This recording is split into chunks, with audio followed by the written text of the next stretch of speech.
श्रीमद् रामायणम। बंद कीजिए पाखंड।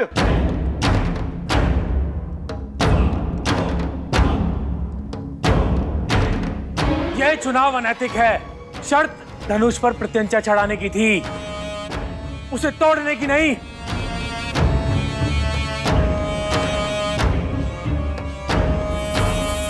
बातचीत में समय क्यों नष्ट करना? मार दो इस बालक को।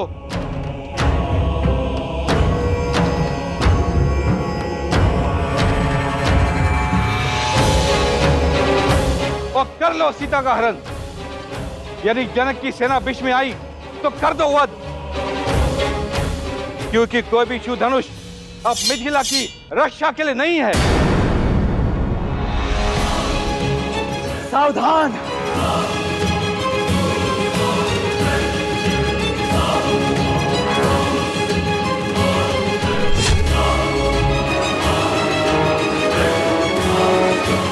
आदेश दीजिए भैया, इन मूर्खों के अहंकार और मलिन विचार दोनों को एक साथ काटकर फेंक सको।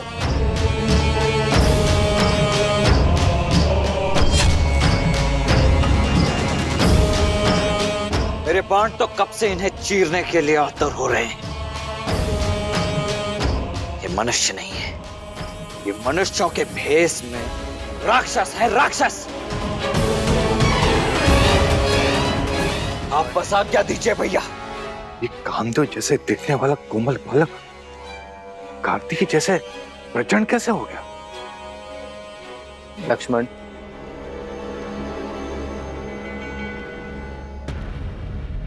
ये समय प्रहार का नहीं, सत्कार का है।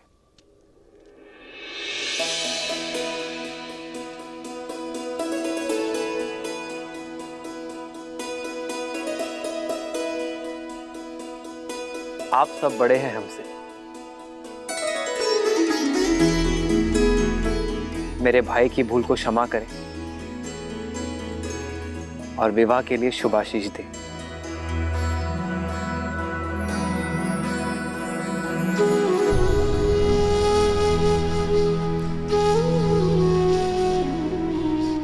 अपराध के लिए आशीष नहीं मिलता है। तुमने शिव धनुष को भंग किया है अवध कुमार। अपराधी नहीं, छल भी किया है, क्योंकि जो कार्य हम सब मां बलि मिलकर एक साथ नहीं कर सके, उसे तुमने कैसे संपन्न कर दिया? शिव धनुष को ऐसे उठाया जैसे कोई पुष्प हो।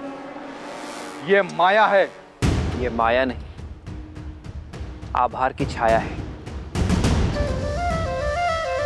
आप सभी में अहंकार का भार था, ईर्ष्या थी, शक्ति का मत था, पर महादेव का धनुष काम, क्रोध, मद, लोभ, मोह के भार से नहीं, आभार से उठाया जा सकता है।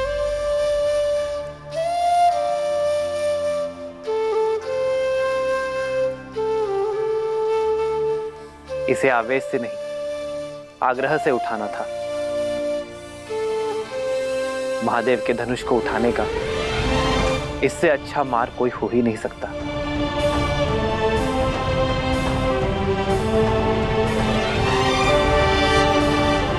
आप सभी में एक 8 वर्ष की बालिका से कई अधिक बल है, किंतु देवी सीता का मन मां गंगा की भांति पवित्र है। उन्होंने धनुष उठाने की अनुमति मांगी तो महादेव ने उन्हें अनुमति दे दी, और आज महादेव ने मुझे भी निराश नहीं किया।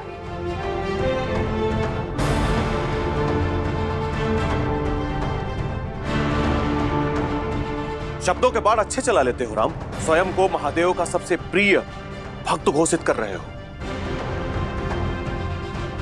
लेकिन भक्त महादेव के प्रिय प्रतीक को भंग नहीं करते हैं। इसका अर्थ है कि महादेव अवश्य तुमसे रुष्ट हैं।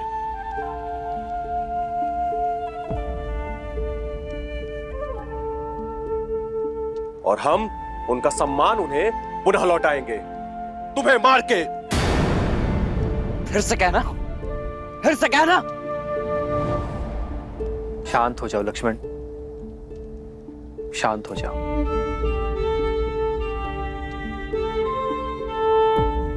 सज्जनों, यह धनुष उठाने का निर्णय केवल महादेव का था, तो उन्हें ही निश्चित करने दे कि यह धनुष टूटा कैसे।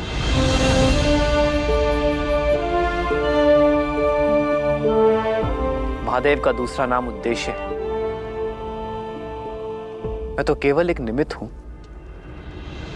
यह धनुष स्वयं इसलिए भंग हुआ क्योंकि कदाचित इसके होने का उद्देश्य पूर्ण हो चुका था।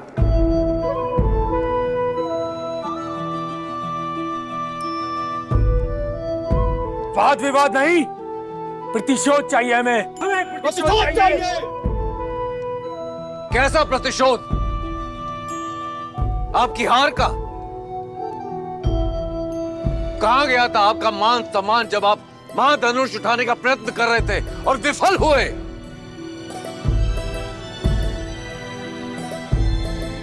ये स्वयंवर है और इस स्वयंवर का निर्णय हो चुका है।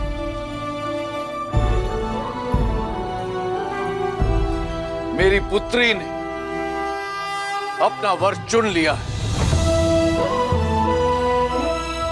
एक पुरुष का दायित्व है कि वो स्त्री के निर्णय का सम्मान करे,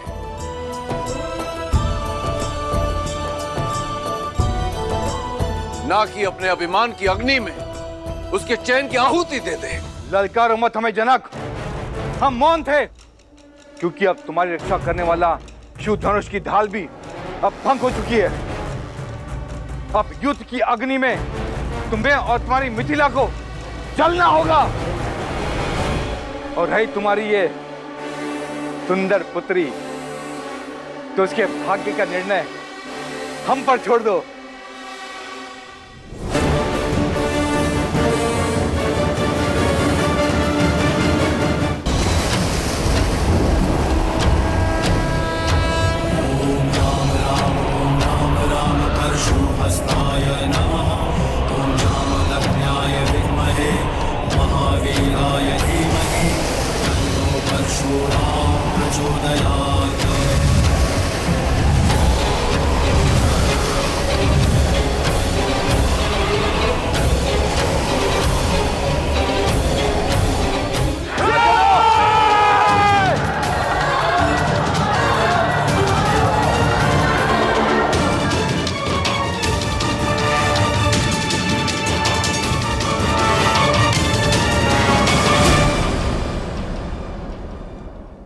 महादेव ने अपना कवच मिथिला से इसलिए उठाया है क्योंकि अयोध्या का कवच अब मिथिला पर आ चुका है।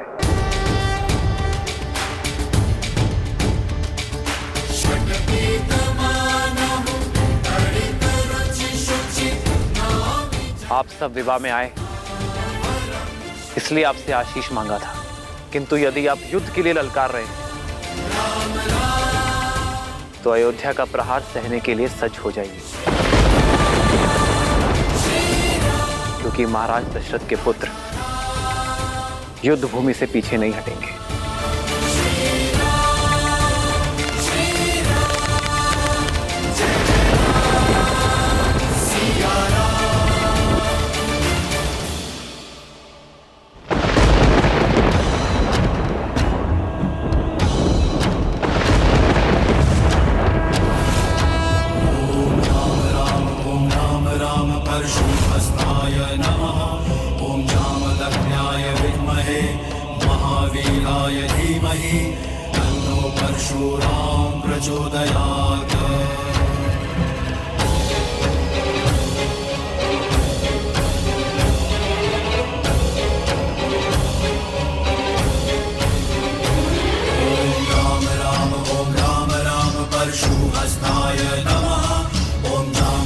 किसने भंग किया मेरे गुरु महादेव का ये धनुष?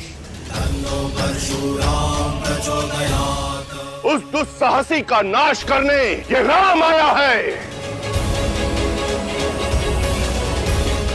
क्षत्रियों का काल आया है, परशुराम आया है।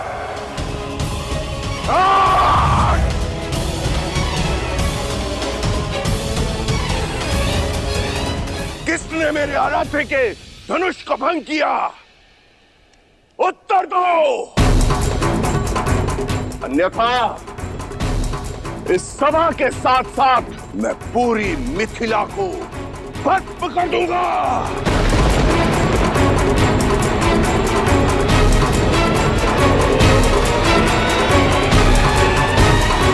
बंद कर दो ये सारे द्वार, कोई कहीं नहीं जाएगा। अपराधी के लिए अब केवल एक ही द्वार खुलेगा, मृत्यु द्वार।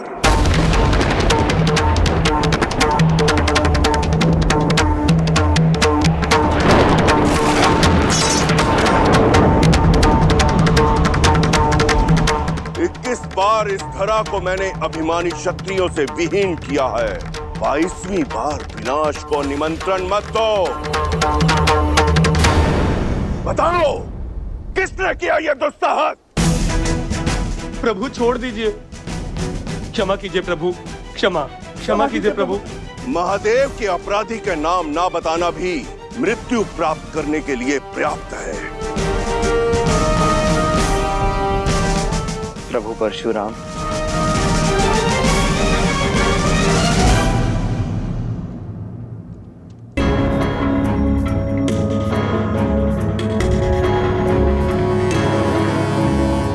तो तुम बताओगे कि कौन है वो? बताओ युवक। मैं, शिव धनुष मुझसे भंग हुआ है और इसलिए मैं क्षमा चाहता हूं प्रभु।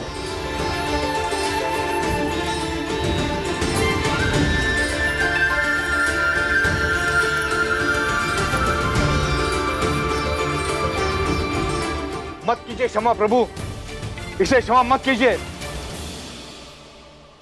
ले लीजिए इसे प्राण, यही है वो महापापी।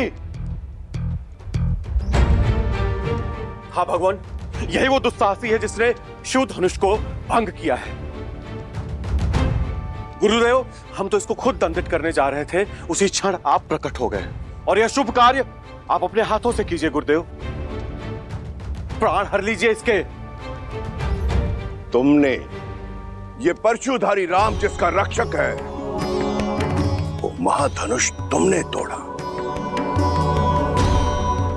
अपना परिचय दो बालक।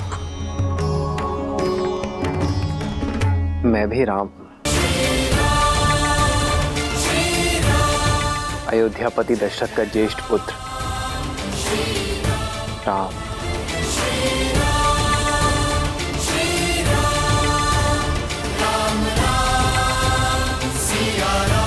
दया, दया गुरुवर, ये मेरी पुत्री का वर है। अद्भुत, इतना गहन अपराध करके भी ये बालक मेरे समक्ष निर्भीक होकर विश्वास पूर्वक खड़ा है। मैं तुम्हारे साहस से अभिभूत हुआ राम, किंतु फिर भी दुर्भाग्यवश मुझे तुम्हारा वध करना होगा।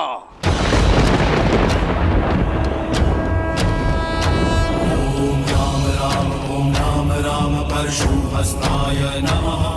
ओम जामदग्न्याय क्योंकि अब इस संसार में धीमहि केवल एक ही राम शेष रहेगा।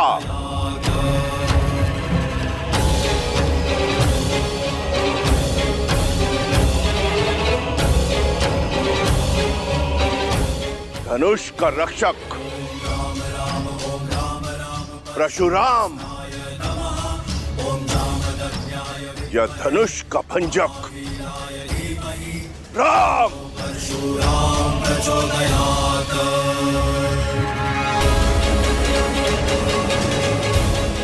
मुझे अपना सेवक समझकर शांत हो जाइए प्रभु। इतना बड़ा अपराध करके स्वयं को मेरा सेवक बता रहे हो?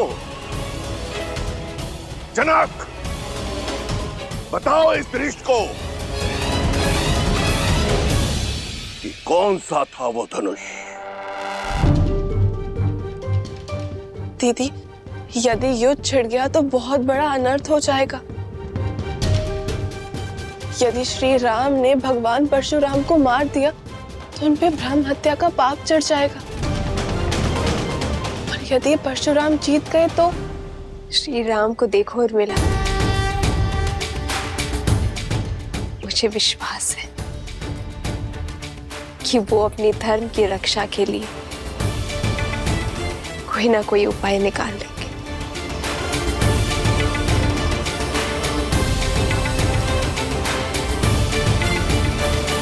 क्षमा कर दे गुरुदेव, मेरी पुत्री ने इन्हें वर के रूप में चुना है। ये मेरे प्रश्न का उत्तर नहीं है जनक। उत्तर दो, बताओ कौन सा था वो धनुष।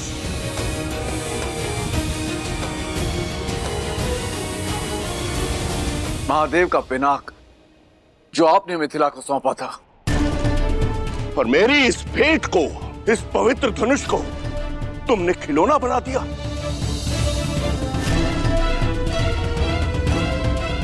इन युवकों के मनोरंजन का साधन।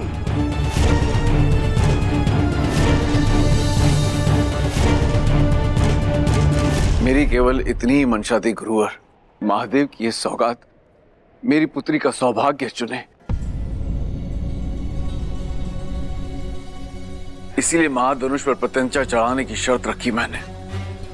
सुना तुमने, केवल प्रत्यंचा चढ़ानी थी, धनुष भंग नहीं करना था। मंशा मेरे भी प्रत्यंचा चढ़ाने की ही थी प्रभु,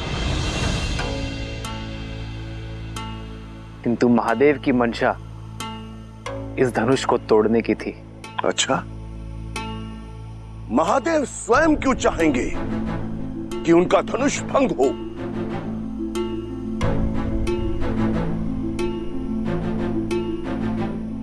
महादेव जिन्होंने हर क्षण न जाने कितने ब्रह्मांडों को नष्ट किया, जिन्हें उन्होंने स्वयं रचा है।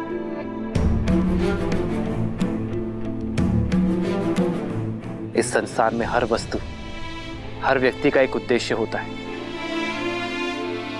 और वो उद्देश्य जब पूर्ण हो जाए तो उसे जाना होता है। फिर वो मैं हूं, आप हैं, या स्वयं महादेव का पिनाक। पिनाक का उद्देश्य पूर्ण हुआ प्रभु, कदाचित उसकी मुक्ति का समय आ गया था। इतनी धृष्टता, कैसे अपने अपराध को महिमा मंडित कर रहे हो?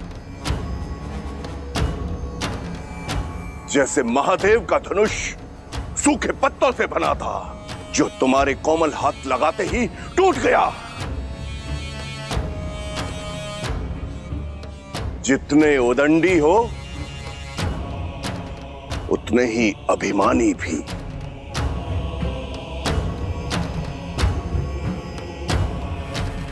अपने अपराध का दोष मेरे ईष्ट, मेरे गुरु, मेरे आराध्य, मेरे महादेव पर मढ़ रहे हो। मैंने तो केवल वही कहा जो सत्य है। सत्य? और एक सत्य मुझसे भी सुन लो, आज तुम्हारे जीवन का उद्देश्य पूर्ण हुआ। आज तुम्हारी मृत्यु निश्चित है।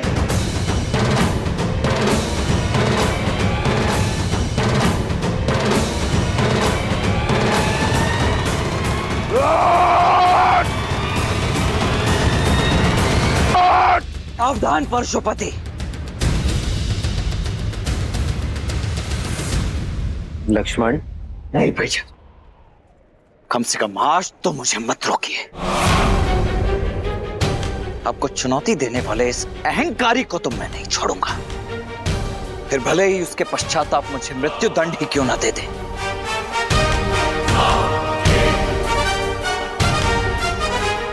स्वयंवर में आए हो बालक, या स्वयं मरण में। लगता है दोनों भाइयों में होड़ लगी है कि पहले मृत्यु लोक कौन जाएगा।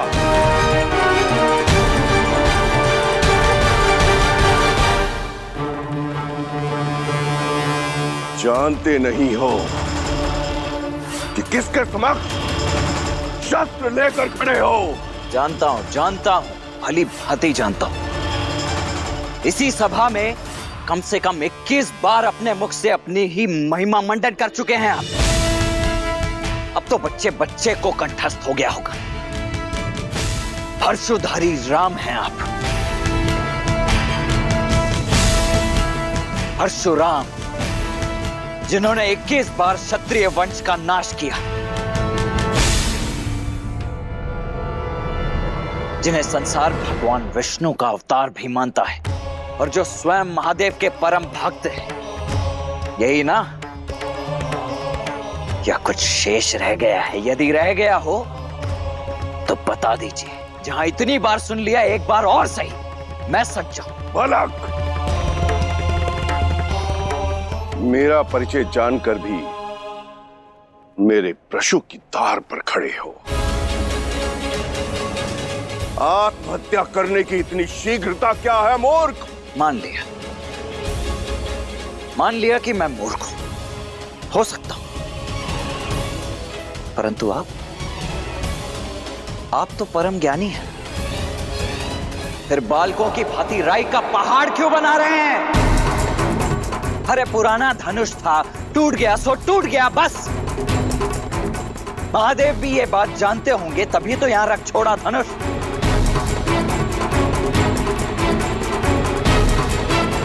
इतना क्या मोह पुराने धनुष से? बालपन में तो न जाने ऐसे खेल खेल में कितने धनुष तोड़ दिए हम। तब तो ना किसी ने धनुषों से ऐसा मोह किया और न ही ऐसा क्रोध।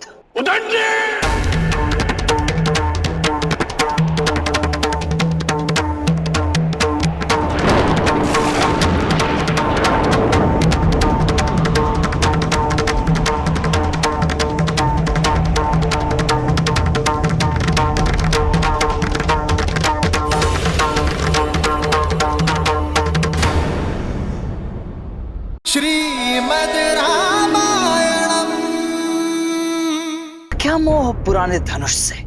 बालपन में तो न जाने ऐसे खेल खेल में कितने धनुष तोड़ दिए हमने। तब तो ना किसी ने धनुषों से ऐसा मोह किया और न ही ऐसा क्रोध। हे महाप्रभु रुकिए। परशुहस्ताय नमः। ओम जामदग्न्याय विद्महे महावीराय धीमहि तन्नो परशुराम प्रचोदयात्। ये दोनों दशरथ पुत्र मेरी छत्र छाया में है। इन दोनों की सुरक्षा का उत्तरदायित्व इनके पिता ने मुझे सौंपा है। प्रभु, ये देन है, कुछ हो गया तो मैं महाराज दशरथ को क्या उत्तर दूंगा?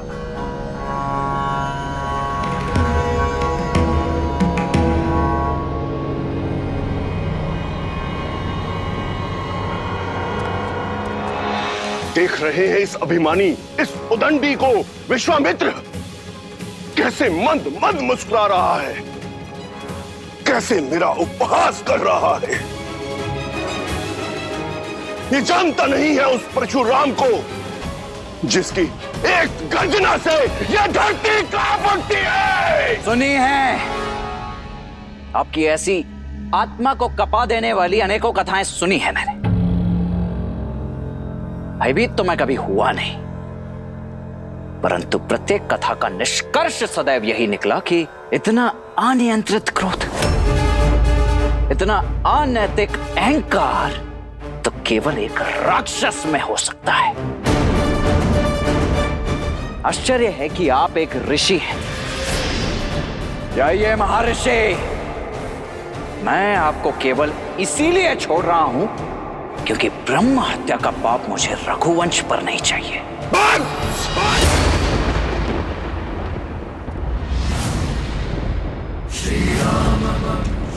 विश्वामित्र, इसने मेरा अनादर करने का साहस कैसे किया? सम्मान, परिस्थिति और स्थान देखकर किया जाता है महोदय। और आप मेरे ज्येष्ठ भ्राता के शुभ विवाह के अवसर पर अशुभ समाचार बनकर आए हैं। फिर अब चाहे आप ब्रह्मा हो, महादेव हो या स्वयं विष्णु के अवतार ही क्यों ना हो,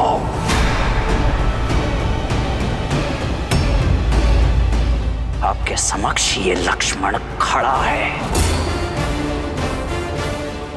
आप होंगे संसार के भगवान, मेरे भगवान।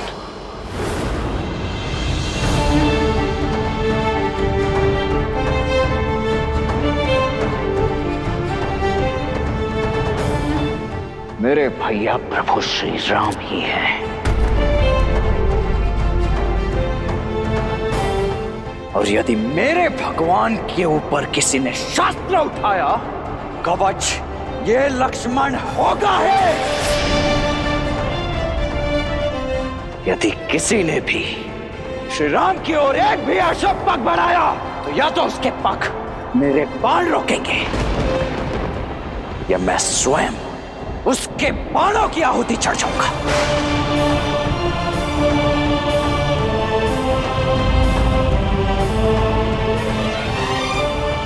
दशरथ पुत्र लक्ष्मण की, श्री रामचंद्र की, श्री रामचंद्र की, राम लक्ष्मण की, राम लक्ष्मण की।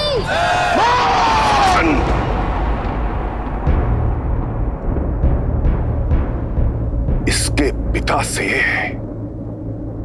मेरी ओर से क्षमा मांगना ब्रह्म ऋषि, क्योंकि मैं उन्हें संसार का सबसे बड़ा दुख पुत्र शोक देने जा रहा हूं।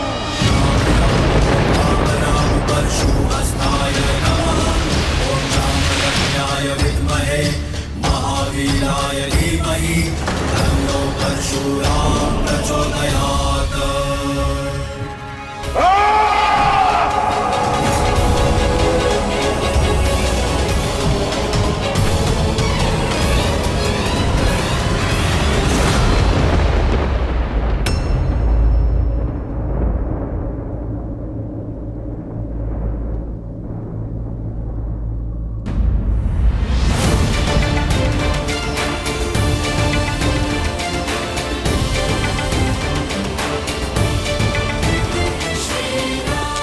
भैया,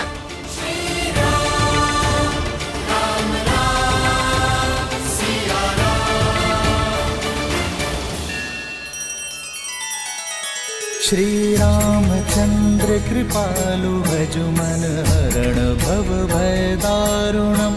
नव कंज लोचन कंज मुख कर कंज पद कंजारुणम। सिया राम, सिया राम, सिया राम, सिया राम। आदर्श और मर्यादा की है ये कथा महापावनम। काट मद श्री से मिला दे श्रीमद् रामायणम, श्रीमद् रामायणम। सिया राम, सिया राम, सिया राम, सिया राम।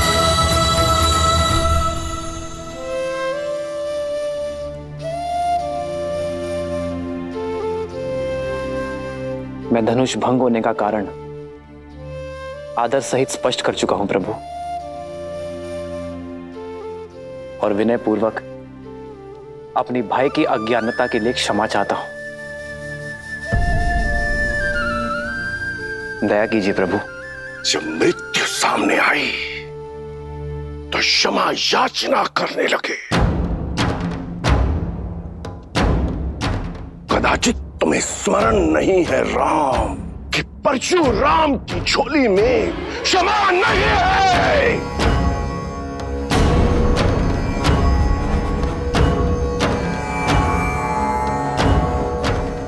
मेरे मन में आपके लिए बहुत सम्मान है ऋषिवर। मैं आपके पग की धूल भी नहीं हूं, किंतु यदि प्रश्न मेरे भाई की सुरक्षा पर उठा तो विश्वामित्र और वशिष्ठ का ये शिष्य रघुवंशी राम आपको उत्तर देने में विवश होगा। मैं वही करूंगा जो उचित है प्रभु। अंतिम श्वास तक आपसे युद्ध। युद्ध? वो भी मुझसे, परशुराम से।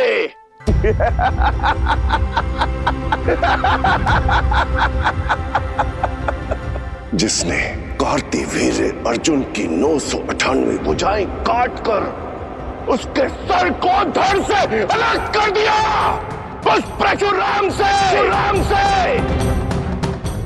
जिसे बिना तोड़े धनुष पर प्रत्यंचा चढ़ाना नहीं आता, वो इस परशुराम के समक्ष शस्त्र उठाएगा।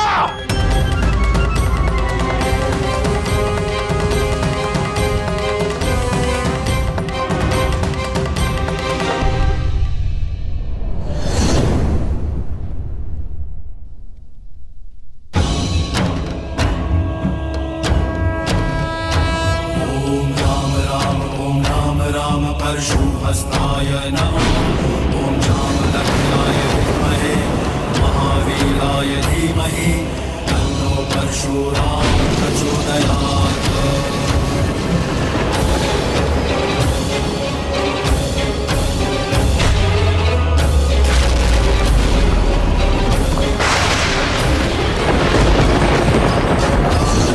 परशुहस्ताय नमः। ओम जामदग्न्याय विद्महे महावीराय धीमहि तन्नो परशुराम प्रचोदयात्।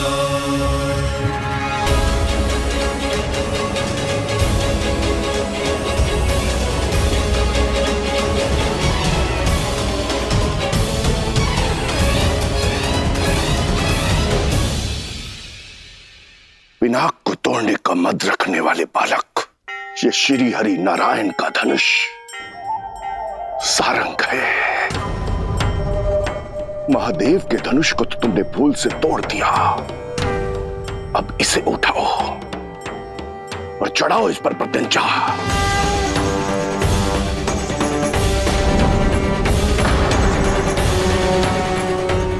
अभिमानी बालक, दिखाओ अपने बल को, कितना बल है तुम में। अरे प्रत्यंचा चढ़ाना तो दूर, तुम इसके भार को सह भी नहीं पाओगे।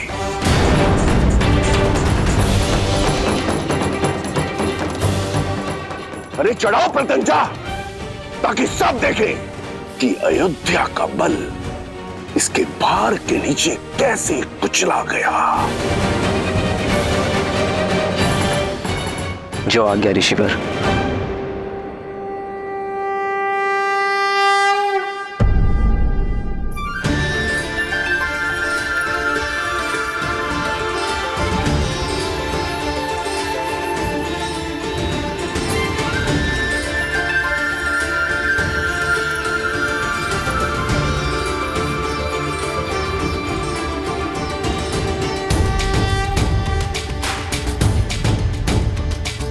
श्री राम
चिंगारियों को 21 बार इस धरा से मिटाने के बाद भी मैं अपने अंदर के अहंकार को नहीं मिटा पाया। मैं आपको पहचान नहीं पाया राम। अब समझा कि कैसे आप शिव का धनुष उठाने में सक्षम हुए।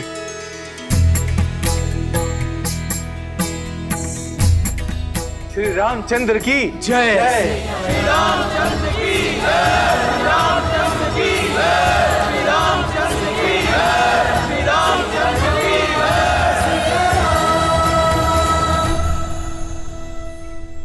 जय। ये जय जयकार नए युग का शंखनाद है।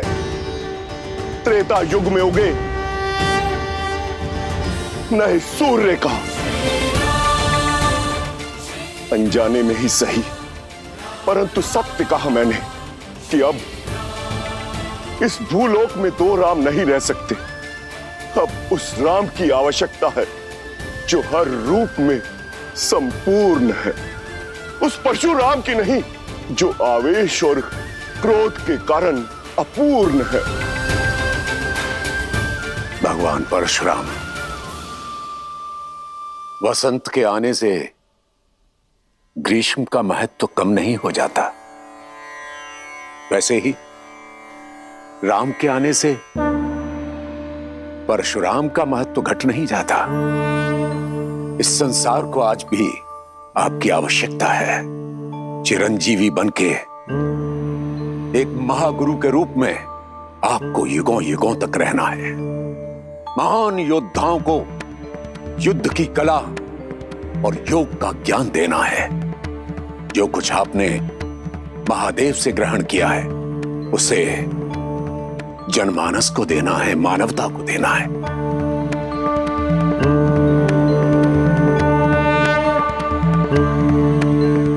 अब इस बाण का क्या करूं ऋषिवर, जो इस धनुष पे चढ़ाया है? मैं जानता हूं राम कि धनुष पर चढ़ाया बाण लौटाया नहीं जा सकता। अब इसे लक्ष्य देने की आवश्यकता है। तो बताइए ऋषिवर, क्या लक्ष्य भेदू इस बाण से? आप तो चिरंजीवी हैं, तो ये बाण या तो आपके तप की शक्ति को काटेगा या मन से विचरण करने की शक्ति को। पूरे आर्यावर्त और दक्षिणात्य में महारथियों को ज्ञान देने और हिमालय से दूर दक्षिण तक अनेक आश्रम स्थापित करने में मन की गति का सहयोग होगा। इसलिए इस पर कृपा कीजिए और उस तपोबल पर प्रहार कीजिए जिसके कारण मुझ में अहंकार आ गया था।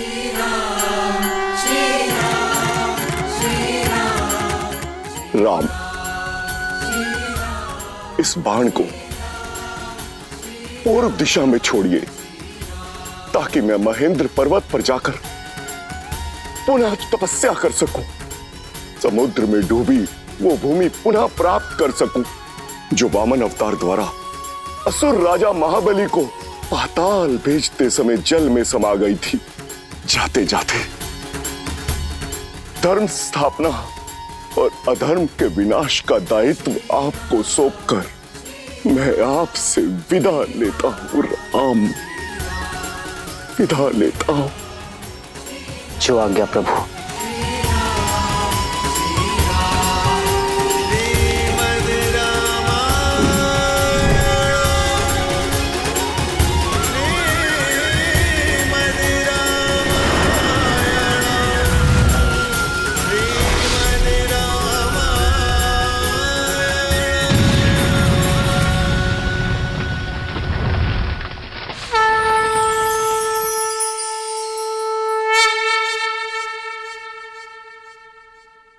मिथिलेश जनक, महादेव का धनुष भी साध लिया गया और भगवान परशुराम का आशीष भी मिल गया।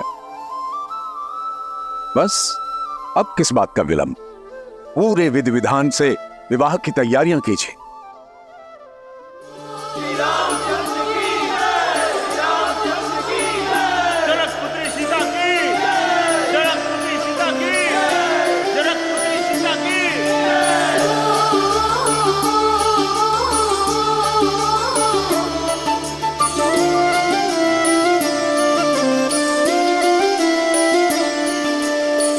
जन्म जन्म का है ये संगम, राम रतन सीता वैभव धन। एक है पौरुष एक समर्पण, एक है रूप तो दूजा दर्पण। राम है लोचन सीता दृष्टि, राम है बादल सीता वृष्टि। राम सिया राम सिया राम सिया राम, राम सिया राम सिया राम, राम सिया राम सिया राम सिया राम, राम सिया राम सिया राम।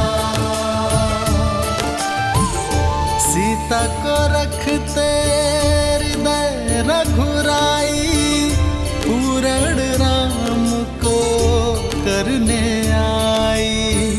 सीता करती उनकी पूजा, राम से आसा प्रेम न दूजा।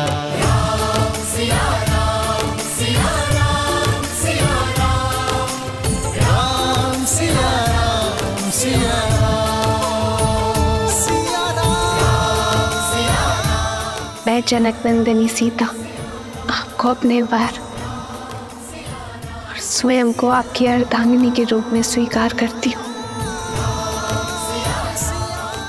मैं जीवन के हर लाभ हानि, सुख दुख और धूप छांव में आपकी संगिनी बनकर रहूंगी।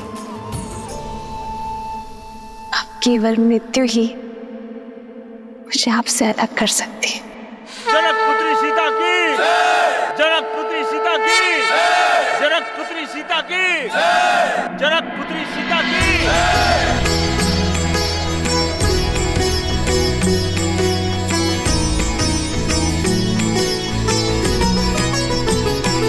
हो सोहती सिए राम के जोरी, छवि सिंगारू मनहूँ एक ठोरी। सखी कहाही प्रभु पद गहु सीता, करती न चरण परस अति भीता। आपने मुझे अपना अर्धांग चुना है, अर्थात हम दोनों एक दूसरे को पूर्ण करेंगे। आज से मैं आप हूं और आप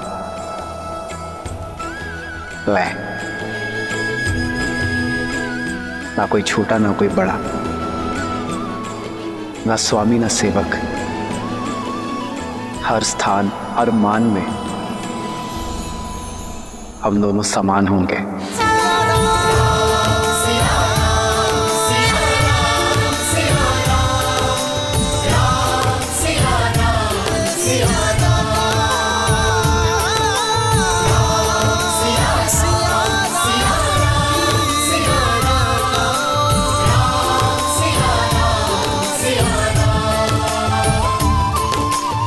श्रीमद् रामायणम्।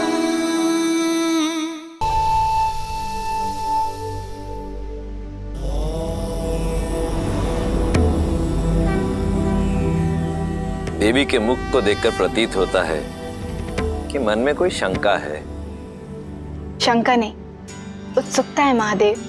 परशुराम तो स्वयं नारायण के अवतार थे, तो फिर वो श्री राम को पहचान कैसे नहीं पाए और उन्होंने क्रोध क्यों किया? और एक ही समय में विष्णु के दो अवतार संभव हैं? देवी ये तो उचित नहीं है। मुझ भोले से एक साथ इतने सारे प्रश्नों का उत्तर चाहती हैं आप। मैं एक एक करके उत्तर देता हूं। सत्य तो यह है कि भगवान परशुराम ने श्री राम को देखते ही पहचान लिया कि वो नारायण का पूर्ण अवतार है, परंतु आवश्यक ये था कि ये संसार भी जान ले कि वो कोई साधारण राजकुमार नहीं, अपितु स्वयं नारायण है। यही कारण है कि भगवान परशुराम ने श्री राम के समक्ष विष्णु के धनुष सारंग पर प्रत्यंचा चढ़ाने की चुनौती रखी। ऐसा उन्होंने इसलिए किया ताकि ये संसार श्री राम के बल और उनकी श्रेष्ठता को स्वीकार कर सके। रही बात दो भिन्न अवतारों की, तो यदि लक्ष्य भिन्न हो तो नारायण अवश्य ही दो अवतार भी ले सकते हैं। जहां एक और भगवान परशुराम ने सतयुग में धर्म और न्याय की स्थापना हेतु अवतार लिया, वहीं त्रेता युग में प्रभु श्री राम ने मर्यादा की स्थापना हेतु अवतार लिया। जय श्री राम। जय श्री राम। अब कथा में आगे बढ़िए ना महादेव, मुझे श्री राम और सीता का विवाह देखना है। देवी, इतनी आतुरता अच्छी नहीं। आप अपनी अधीरता के रथ को तनिक थामिए। हम सीता और राम के विवाह की बात कर रहे हैं। कितने प्रबंध करने होते हैं, कितने काम होते हैं, उसमें अभी समय लगेगा। परंतु तब तक मैं अपनी प्रिय का मन बहलाने के लिए आपको इसी कथा के एक अन्य पात्र की कथा सुनाता हूं। कौन है वो? मेरा परम भक्त लंकापति रावण, जो अब तक ना तो सीता स्वयंवर में हुए अपने अपमान को भूला था,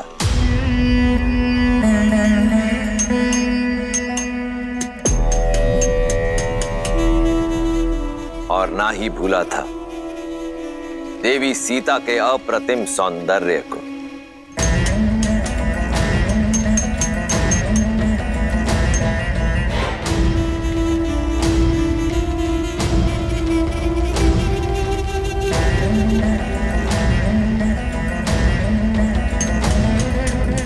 भैया,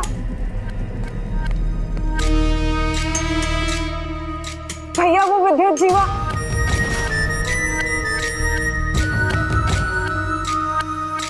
अब क्या किया तुम्हारे उद्दंडपति ने? भैया वो कल रात लौट आया।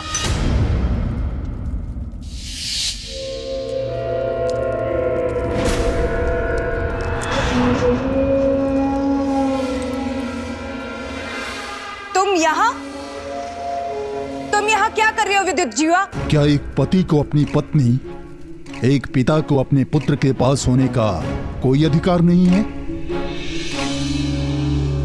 जैसे आए हो वैसे ही लौट जाओ विद्युत जीवा, अन्यथा भैया तुम्हारे प्राण ले लेंगे, क्योंकि वो अपना अपमान कभी भी नहीं भूलते। अपमान तो मेरा किया है तुम्हारे भाई ने। क्या अधिक चाहा था मैंने? एक छोटा सा राज्य ना। राज भिक्षा में नहीं मांगे जाते विद्युत जीवा, बल्कि बल और साहस से अर्जित किए जाते हैं, जो तुम में बिल्कुल भी नहीं था। आज की बात करो सुपर्णखा।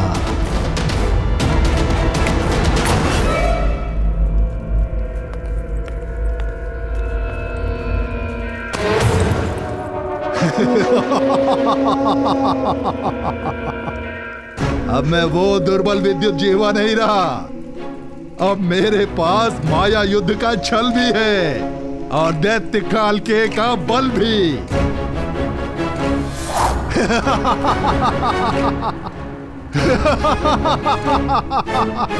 ये काल के?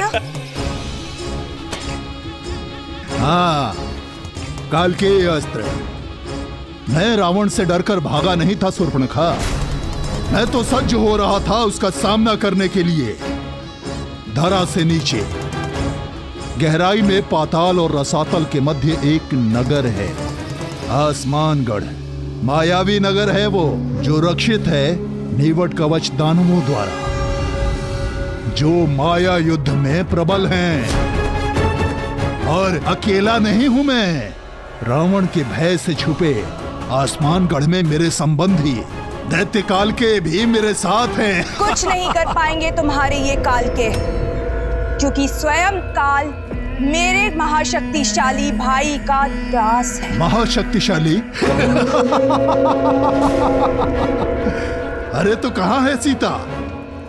कहां है शिव धनुष? हाँ, उसकी शक्ति का प्रदर्शन पूरे संसार ने मिथिला में देखा था। अब समय मेरा है, लंका अब मेरी होगी, रावण का अंत होगा।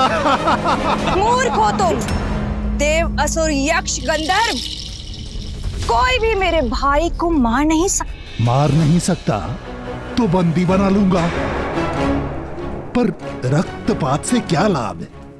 अरे जाओ जाओ, जाकर समझाओ अपने भाई को, सिंहासन त्याग कर मुझे सौंप दे, अन्यथा मेरे पास दूसरे मार्ग भी हैं। भैया, मैं आपका अहित होते हुए नहीं देख सकती, मैं आपका घात होते हुए नहीं देख सकती, इसलिए आपको सावधान करने चली आई। क्षमा कर दीजिए विद्युत जीवा को, मूर्ख है वो, पर मेरा पति है। भैया, आपका ये मौन मुझे भयभीत कर रहा है भैया। अरे बड़बोला है वो। बड़बोला? पहली बार सही बोला। सत्य है, मैं लंका के सिंहासन योग्य नहीं। बुलाओ उसे, कहो कि रावण सिंहासन त्याग कर वनवास जाना चाहता है।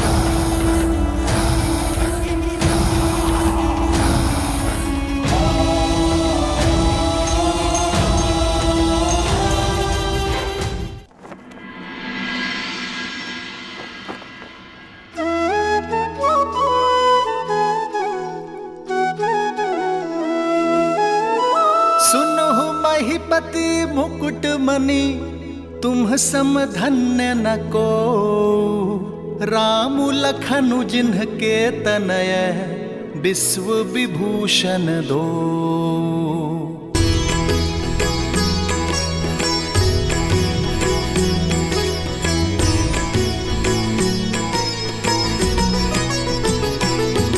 हो पूछन जो गुण तनय तुम्हारे,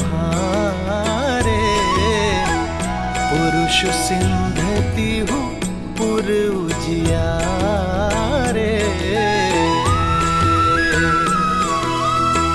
जिन्हा के जस प्रताप के आगे, ससिमल नर भी शीतल लागे।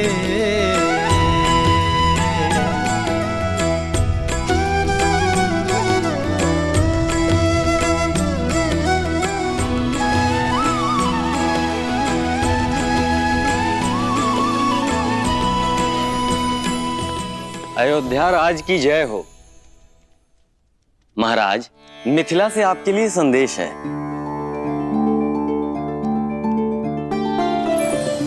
अयोध्यापति दशरथ को मिथिला नरेश जनक का प्रणाम। आपको पूर्व में मेरी पुत्री के स्वयंवर के विषय में सूचित किया गया था, पर आपने आने में असमर्थता दिखाई, क्योंकि आपके पुत्र ब्रह्म ऋषि विश्वामित्र के साथ थे। महादेव की कृपा और मां गौरी के आशीर्वाद से ब्रह्म ऋषि विश्वामित्र आपके पुत्र राम और लक्ष्मण को स्वतः स्वयंवर में ले आए, और जब संसार का कोई शूरवीर शिव धनुष की प्रत्यंचा न चढ़ा पाया, तो ब्रह्म ऋषि के आदेश से आपके सुपुत्र श्री राम ने चुनौती पूरी कर दिखाई।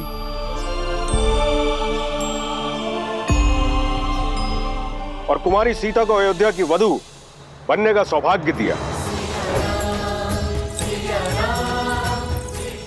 ये पत्र मैं अयोध्या के राजा को नहीं, अपने संबंधी को लिख रहा हूं। अपने ज्येष्ठ पुत्र के विवाह को अपना शुभ आशीष और अनुमति दे। ब्रह्म ऋषि विश्वामित्र का अनुरोध और हम सबकी मनुहार है कि आप अयोध्या के सभी राजकुमारों सहित इस विवाह में सम्मिलित हों। राजर्षि परिवार, जनक, मिथिला, निवेदक, आर्यावर्त। दशरथ नंदन की, दशरथ नंदन की, दशरथ नंदन की। मेरे राम ने गर्व से मुझे शिखर पर बिठा दिया है। क्या कही सुमित्रा, कौशल्या, सुना तुमने? महादेव के धनुष पर प्रत्यंचा चढ़ाई है मेरे राम ने।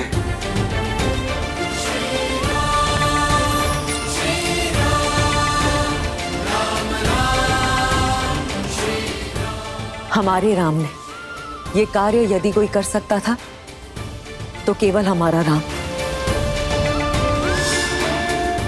कदाचित मैं उसका ये शौर्य देख पाती, भरी सभा में उसे गले लगाकर उसे बधाई दे पाती। दीदी हमारा राम, सुमित्रा।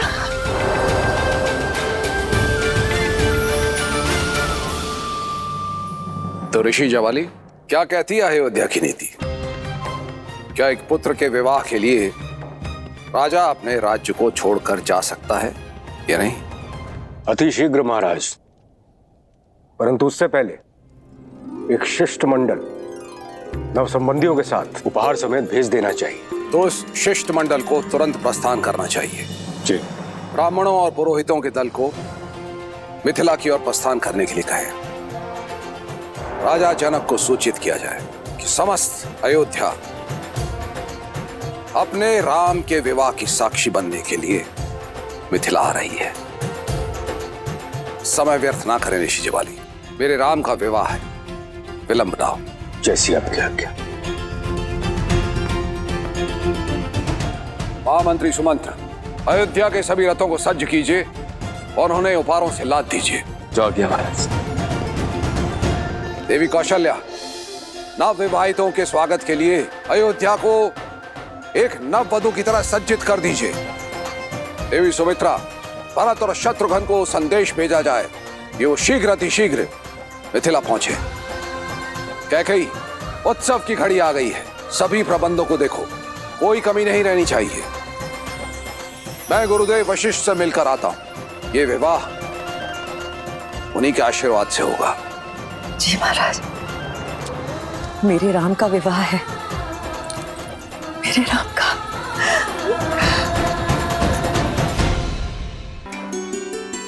मेरे राम का विवाह होने जा रहा है। मेरे जीवन की सबसे शुभ सूचना है। मंत्रा, मेरी चूड़ामणि कहाँ है? इतने वर्षों से अपनी वधु के लिए संभाल के रखी थी। विवाह तो राम का है कैकेयी, किंतु तुम ऐसे प्रसन्न हो रही हो जैसे कि भरत की वधु घर आ रही है। ऐसे सज्ज हो रही हो जैसे कि राम तुम्हारे वंश को आगे बढ़ाएगा। मां कहकर नहीं पुकारा होता ना, तो अभी इसी क्षण तुम्हारी जीभ काट देती। वो जीभ जो सदैव शुभ अवसर पर विष उगलती है। एक बात कान खोल के सुन लो मंत्रा, विवाह मेरे पुत्र राम का है, मेरे राम का। समझी तुम? जीभ क्या, गर्दन काट दो ना मेरी। सत्य तो नहीं बदलेगा, और तुम जब ठोकर खाओगी ना तब समझोगी। जब राम को जन्म देने वाली मां कौशल्या स्वयं इस विवाह में नहीं जा रही, तो रीतियों की बेड़ियों को तोड़कर महाराज दशरथ तुम्हें वहां कैसे ले जा सकते हैं? रीति तो स्त्रियों के युद्ध में जाने की भी नहीं है रघुवंश में। फिर भी वे मुझे लेकर गए ना, क्योंकि वे मुझसे प्रेम करते हैं। उनकी सबसे प्रिय पत्नी हूं मैं, राम की सबसे प्रिय मां। और फिर अगर वहां जाऊंगी तो भरत से भी भेंट कर लूंगी। अब तो मुझे बातों में मत उलझाओ, शीघ्र मेरी चूड़ामणि ढूंढो। मैं आज एक बार फिर से महाराज को चौंका देना चाहती हूँ। आपने सही कहा था गुरुवर। श्राप के भय से मैं अपनी ही संतान के भविष्य के आड़े आ रहा था। देखिए ना, मेरा राम संसार की सर्वश्रेष्ठ कन्या का वर चुना गया है। यदि उस दिन मैं उसे ब्रह्म ऋषि विश्वामित्र के साथ जाने से रोकता, तो राम शिव धनुष उठाकर मेरा और अयोध्या का गौरव किस प्रकार बढ़ा पाता। बहुत बहुत धन्यवाद ऋषिवर।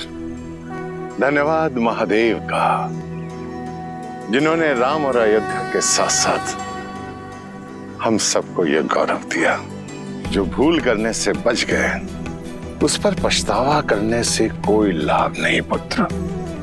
आओ राम के इस भव्य विवाह की यात्रा प्रारंभ करें।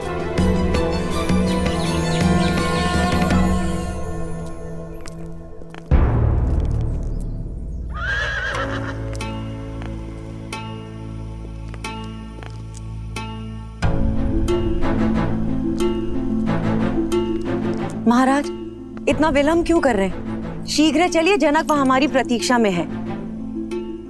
हम दोनों साथ मिलकर अपने राम के भव्य विवाह को देखेंगे। आज देखिए कैसे अश्वपति की पुत्री महाराज दशरथ के रथ को वायु के वेग से लेकर जाती है। शीघ्र आइए। कैकेयी, ये समय ठिठोली का नहीं है।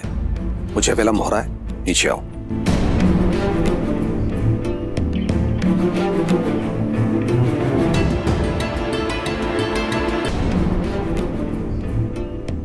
अच्छा, तो अब महाराज रीति नीति की दुहाई देकर मुझे रोकने का प्रयास करेंगे। कोई भी रीति या नीति मुझे अपने राम के विवाह में जाने से नहीं रोक सकती महाराज। कौशल्या और सुमित्रा भी राम की मां है, किंतु वो भी तो नहीं जा रही। और फिर परिस्थितियां भी अनुकूल नहीं है। राम के द्वारा धनुष को भंग करने के कारण बहुत से राजाओं के स्वप्न भंग हुए हैं और ईर्ष्या में वो मिथिला और अयोध्या के शत्रु बन बैठे हैं। इसी कारणवश यदि मार्ग में कोई अनहोनी हो गई तो तब तो मेरा जाना और आवश्यक है महाराज, आपकी रक्षा करने के लिए। कैकेयी,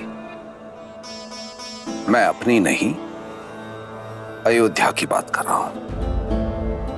ना ही तो कोई मेरा पुत्र है और ना ही कोई मंत्री, हो तो केवल तुम। सुमित्रा और कौशल्या परिवार को संभाल सकती हैं, किंतु सुरक्षा की दृष्टि से सबसे श्रेष्ठ तो तुम ही हो गई। किंतु मेरे राम का विवाह है महाराज, ये अवसर मुझसे मत छीनिए। मैं अपने राम को फेरे लेते हुए देखना चाहती हूँ। कैकेयी, धर्म पत्नी हो, धर्म संकट में मत डालो।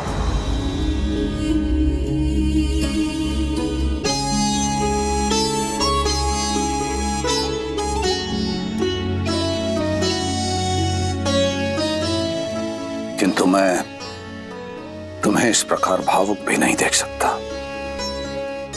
यदि तुम्हारी इच्छा इतनी प्रबल है तो तुम मिथिला जाओ, मैं यहां रुककर अयोध्या की सुरक्षा देखता हूं। महाराज, इतनी स्वार्थी भी नहीं है आपकी कैकेयी। जानती हूं आपके राम में आपके प्राण बसते हैं। उसका विवाह देखना आपका सबसे बड़ा स्वप्न है। ये स्वप्न कैसे छीन लूं आपसे? वैसे भी मेरा मन आपसे थोड़ा अधिक कठोर है, ये पीड़ा सह लेगा।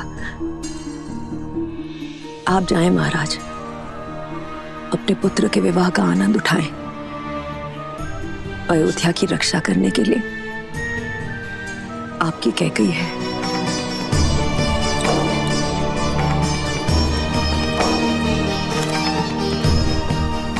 और महाराज, मुझे तो वैसे भी यहां रहकर राम और वधू सीता के स्वागत के प्रबंध करने हैं।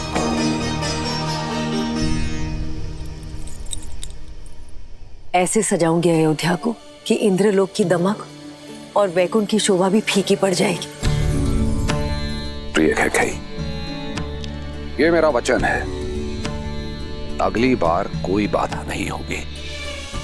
हमारे पुत्र भरत के विवाह में उसकी माता अवश्य उपस्थित होगी और वो हर रीति में सम्मिलित होंगी।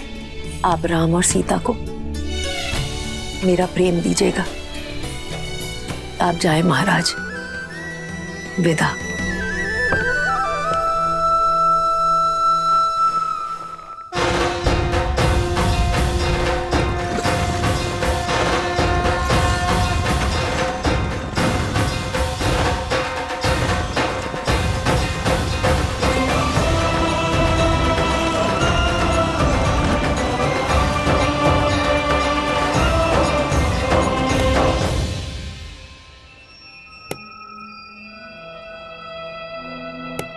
लग गई ठोकर? अब तो समझ लो, तुम ही हो जो राम नाम की रट लगाए फिरती हो। अपने पति के युद्ध में रथ में उंगली फंसाए फिरती हो, किंतु तुम ये नहीं जानती कैकई कि महाराज दशरथ के हृदय में केवल उनका ज्येष्ठ पुत्र ही बसता है, और वो है राम। उन्हें ना कैकई की चिंता है और ना भरत की। कैकई, मेरे शब्दों को गांठ बांध लो, वो समय दूर नहीं कैकई जब तुम्हें विश्वास हो जाएगा कि अयोध्या में तुम्हारे हित के बारे में केवल मैं सोचती हूं, ना राम और ना महाराज दशरथ।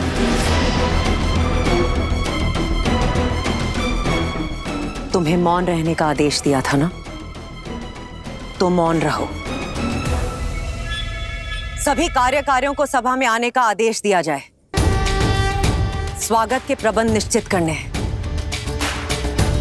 अयोध्या का भविष्य मेरा राम लौट कर आ रहा है।